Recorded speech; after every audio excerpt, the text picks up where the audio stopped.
உங்கள் தந்திவன் தொலைக்காட்சியில் சின்ன திரையின் சிங்கப் பெண்கள் மாலை 7 முதல் 8 மணி வரை காணத் தவறாதீர்கள்.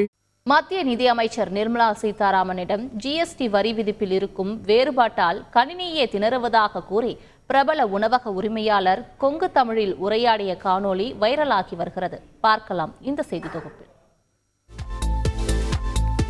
கோவை கொடிஷியா வளாகத்தில் தொழில் அமைப்பினர் மற்றும் தொழில் வர்த்தக சபையினருடன் மத்திய நிதியமைச்சர் நிர்மலா சீதாராமன் ஆலோசனை நடத்தினார்.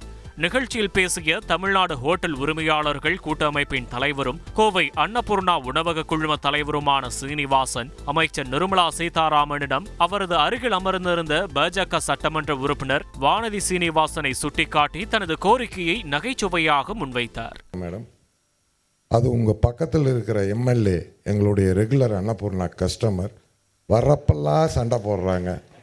இந்த அம்மா வர வேண்டியது ஜிலேபி சாப்பிட வேண்டியது, அடுத்தது காஃபி கொடுக்கணும், காரம் வேணுங்கிறது, காரத்துக்கு 12ன்னு சொன்னால் உடனே சண்டைக்கு வர்றது. இது டெய்லி எங்களுக்கு நடக்குது பிரச்சனை.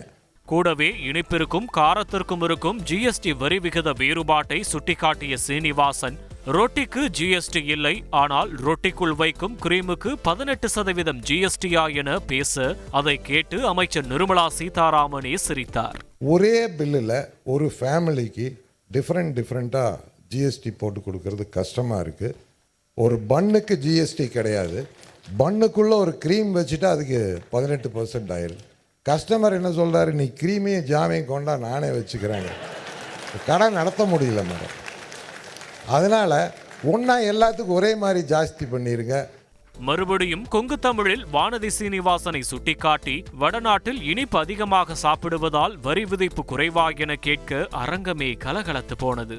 இதே அம்மா உங்கள் எம்எல்ஏ அம்மா தான் இதெல்லாம் பண்ணுறதுங்க. அவங்க எங்கள் தொகுதியில் இருக்காங்க. கடையில் வடநாட்டில் அதிகம் ஸ்வீட்டு சாப்பிட்றாங்க, அதனால தான் அம்மா இங்கே அதுக்கு 5% காரத்துக்கு 12 பண்ணிட்டாங்கங்கிறாங்க. நான் சொன்னேன், இல்லைங்க அப்படியெல்லாம் இல்லை, தமிழ்நாட்டில் ஸ்வீட் காரம் காஃபி அப்படி தான் போகும். அதனால் தயவு செஞ்சு அதை கொஞ்சம் கன்சிடர் பண்ணுங்க மேடம். இதற்கு அமைச்சர் நிர்மலா சீதாராமனும் பதிலளிக்க, ஒரு உணவகத்தில் பல பொருட்களுக்கிடையே இருக்கும் வரி விகித வேறுபாட்டால் கணினியே திணறி வருவதாக சீனிவாசன் பதில் சொல்ல உரையாடல் சுவாரஸ்யமானது.